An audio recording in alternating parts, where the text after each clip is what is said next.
यूनिस सरकार भारत को आंख दिखाने की कोशिश कर रही थी, वो चीन भारत के साथ संबंध मजबूत करने की बात कर रहा है, जिसकी शुरुआत मानसरोवर यात्रा से हुई है।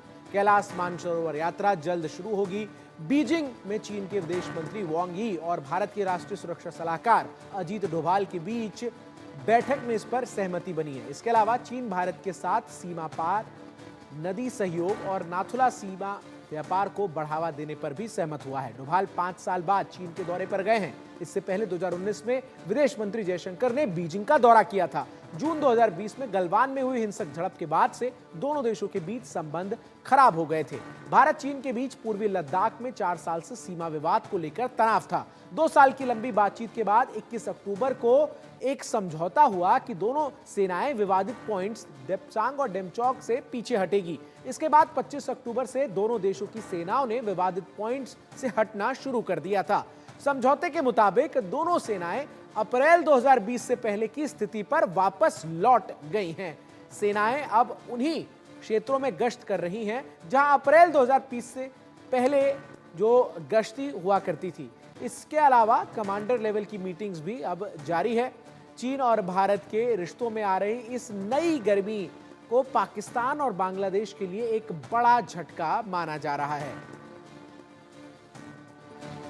ऐसी रिपोर्ट्स हैं कि भारत के राष्ट्रीय सुरक्षा सलाहकार श्री अजीत डोभाल की चाइना की सफल यात्रा के बाद अब दोनों देशों में इस बात की भी सहमति बनी है कि कैलाश मानसरोवर की जो यात्रा है वो अब आरंभ होनी चाहिए। और भारत और चाइना के बीच में स्पेशल रिप्रेजेंटेटिव स्तर की जो वार्ता हुई है और जिसमें कि 6 बिंदुओं पर जो सहमतियां बनी हैं, उनमें कैलाश मानसरोवर की यात्रा को रिज्यूम करने के संबंध में भी एक सहमति है। और अब ये बिल्कुल स्पष्ट है कि आने वाले समय में कैलाश मानसरोवर की जो पवित्र यात्रा है वो आरंभ होगी।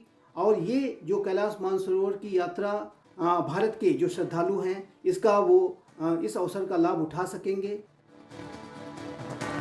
कैलाश मानसरोवर यात्रा जून महीने में शुरू होती है, लेकिन इसकी तैयारियां जनवरी से ही शुरू हो जाती हैं। ये यात्रा शारीरिक और मानसिक रूप से बेहद चुनौतीपूर्ण मानी जाती है। इसके लिए तीर्थयात्रियों को अच्छी फिटनेस की जरूरत होती है। यात्रा तिब्बत में स्थित कैलाश पर्वत और मानसरोवर झील तक जाती है। कैलाश मानसरोवर यात्रा 3 अलग अलग रास्तों से होती है। पहला लिपुलेख दर्रा, दूसरा नाथू दर्रा और तीसरा नेपाल मार्ग है। हालांकि ये मार्ग भारत सरकार के जरिए अधिकृत नहीं है, लेकिन कुछ तीर्थयात्री नेपाल के रास्ते तिब्बत पहुंचकर कैलाश मानसरोवर की यात्रा करते हैं। इन तीनों रास्तों पर कम से कम 14 और अधिकतम 21 दिन का समय लगता है। यात्रा के दौरान तीर्थयात्री कैलाश पर्वत की परिक्रमा करते हैं और मानसरोवर झील में स्नान करते हैं। कैलाश मानसरोवर यात्रा करने के दौरान चीन की अनुमति जरूरी है, क्योंकि यह यात्रा तिब्बत में स्थित है, जो वर्तमान में चीन का एक स्वायत्त क्षेत्र है। इसीलिए वहां जाने के लिए चीनी पर्यटक वीजा लेना होता है।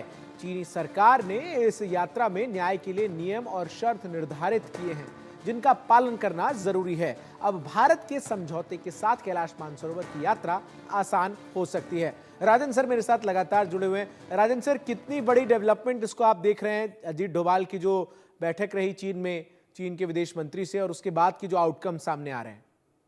देखिए, बहुत बड़ी अचीवमेंट है अजीत डोभाल साहब की और भारत की विदेश नीति की। बहुत बड़ी डेवलपमेंट है जो गलवान में चाइना ने किया था। मैंने थोड़ा वक्त लगा उसमें, पर इससे पहले का आप देखिए जो डोकलाम में हुआ, जो हुआ, हर बार हम कुछ खास नहीं कर पाए। ये पहली बार है जब हमने चाइना को झुकने पे मजबूर किया। मतलब ना सिर्फ वो वहां से वापस गए, 2020 के जो पेट्रोलिंग पॉइंट थे वो बहाल हुए हैं।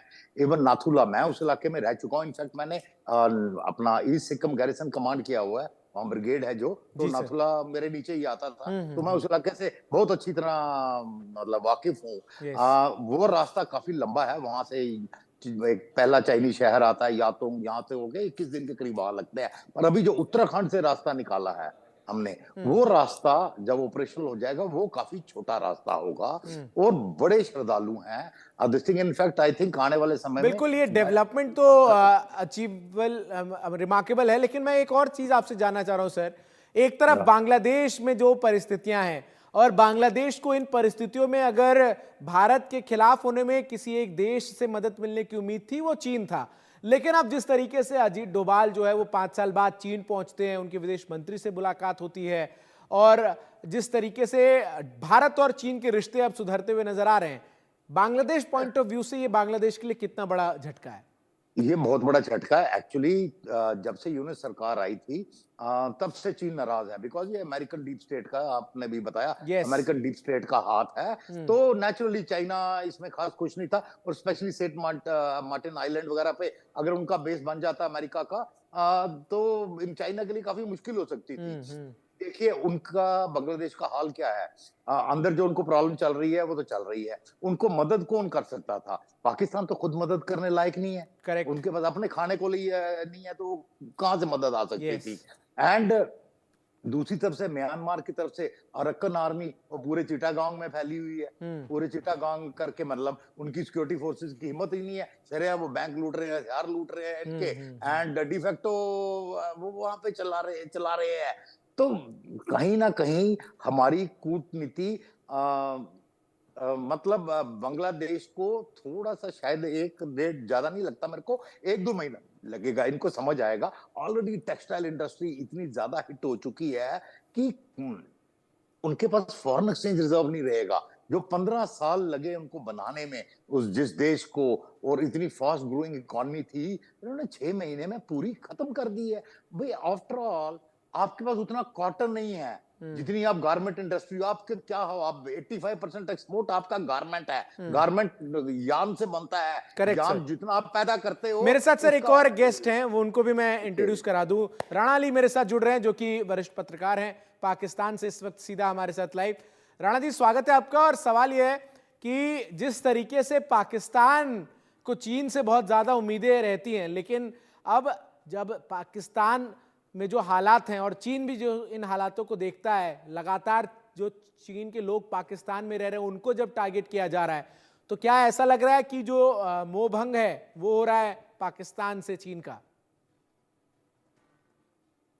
जी, बहुत शुक्रिया आपका। देखें, सबसे पहले तो मैं गुजारिश आपसे ये कर दूं कि पाकिस्तान और चाइना की जो आपने बात की है कि मुझे बेसिकली आपके जो एंड पे आपने वर्ड बोला है उसकी समझ नहीं आई है कि वो काइंडली जरा रिपीट करेंगे आप? मतलब वो क्या पाकिस्तान और जिस तरीके से चीन, दोनों एक दूसरे के साथ बीते कुछ समय से आगे बढ़ते हुए नजर आ रहे थे, लेकिन अब जिस तरीके से बीएलए लगातार चाइनीज नागरिकों को अटैक कर रहा है, ऐसे में क्या अब पाकिस्तान से चीन जो है वो दूर हटता हुआ नजर आ रहा है? नहीं, इसमें मैं आपको बड़ा क्लियर बता दूं कि शायद आपकी नजर से वो खबर गुजरी नहीं है कि सीएम पंजाब मरियम नवाज साहिबा जो हैं वो रिसेंटली 8 डेज का चाइना का दौरा करके आई हैं, और बाकायदा तौर पे वहां पे बहुत बड़े एमओयू पैसे जो हैं मांगने वो गई थी साइन, शायद वो। जी, मुआहदे जो है वो हम करके आए हैं वहां पे डेवलपमेंट के, जिसमें पाकिस्तान में पंजाब में जो टेक्नोलॉजी है, जो मोबाइल कंपनीज हैं वो आएंगी, फार्मर्स को लेके, अर्बन डेवलपमेंट को लेके, तो ये सारी चीजें जो हैं वो वहां पे करके आई हैं। तो ये जो आपकी बात है कि बीएलए के नहीं, टैक्स की लेकिन वजह से वो जो मरियम गई उसमें कोई ठोस मिला कहाँ कुछ? वो तो आश्वासन दिया गया कि ऐसा ऐसा होगा, कुछ सब्सटैंटिव मिला थोड़ी। मैंने वो खबर देखी थी।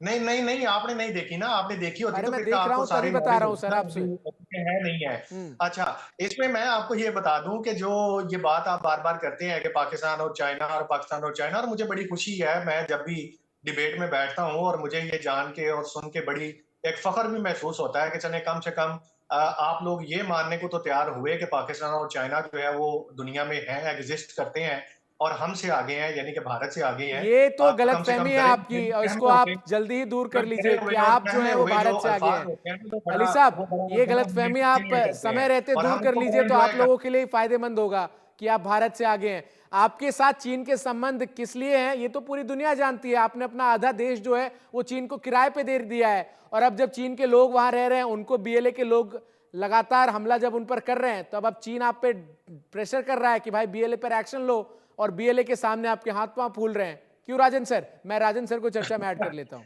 नहीं, देखिए ये ऐसा है, वो पता नहीं किस उसमें चक्कर में बैठे हैं। बीएलए को आप अपनी फंडिंग बंद कर दें, रॉ जो है वो अपने फंड जो बीएलए को देते हैं वो देने बंद कर दें। मैं राजन सर से सवाल पूछ रहा था। अली साहब आपको जवाब राजन जी देंगे। जी राजन सर।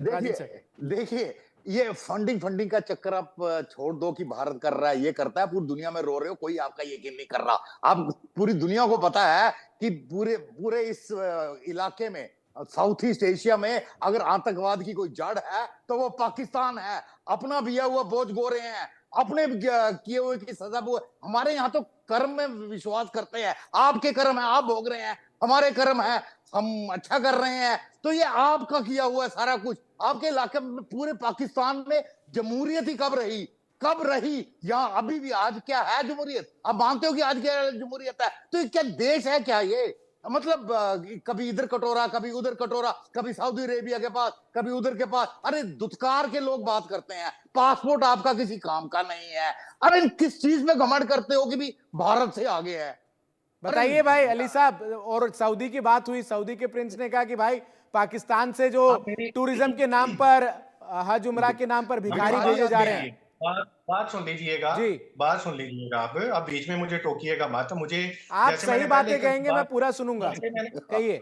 नहीं, सही बातें मैं आपकी मर्जी की बातें तो नहीं कर सकता नहीं, फैक्चुअली करेक्ट होना चाहिए ना आपके लिए। ठीक है, आप बोलिए। आप जो बातें कर रहे हैं वो फैक्चुअली बोलिए। आपकी फैक्चुअली करेक्ट है, बिल्कुल फैक्चुअली करेक्ट बात ही कह रहे हैं। इसमें क्या ये सच्चाई नहीं है अली साहब कि पाकिस्तान के जो हुक्मरान है वो कटोरा लेके कभी सऊदी अरब, कभी चीन, कभी अलग अलग देश जाते हैं? क्या ये फैक्चुअली करेक्ट नहीं है? अभी मरियम नवाज अगर गई चीन, किस लिए गई थी बताइए जरा। मैंने आपको बताया है, आपने शायद सुनना नहीं है। बताइए ना किस लिए गई थी? मर्जी के मुताबिक नहीं, मदद मांगने गई थी ना। अरे अली साहब मुद्दे पर आइए। ठीक है, बोलिए। जो भी मनोज है, जो भी हैं, आप मेरी बात सुनिए। गुजारिश आपसे ये है, आपका काम है सवाल करना और मेरा काम है जवाब देना। अब मेरा जवाब जो है उसको आप जज नहीं कर सकते हैं। हाँ ठीक है, अरे आप प्लीज जवाब दीजिए सर, प्लीज जवाब दीजिए। अरे सर हमने आपको इनवाइट किया आपकी बात सुनने के लिए, प्लीज आंसर दीजिए, उसका जवाब मेरे से लीजिए। यस। अब मैं आता हूँ आपके जवाब की तरफ। देखें, पाकिस्तान जा रहा है सऊदीया के पास, पाकिस्तान जा रहा है चाइना के पास, पाकिस्तान जा रहा है कहीं पे भी, वो मसला हमारा पाकिस्तान का है। आपको तकलीफ किस बात की है?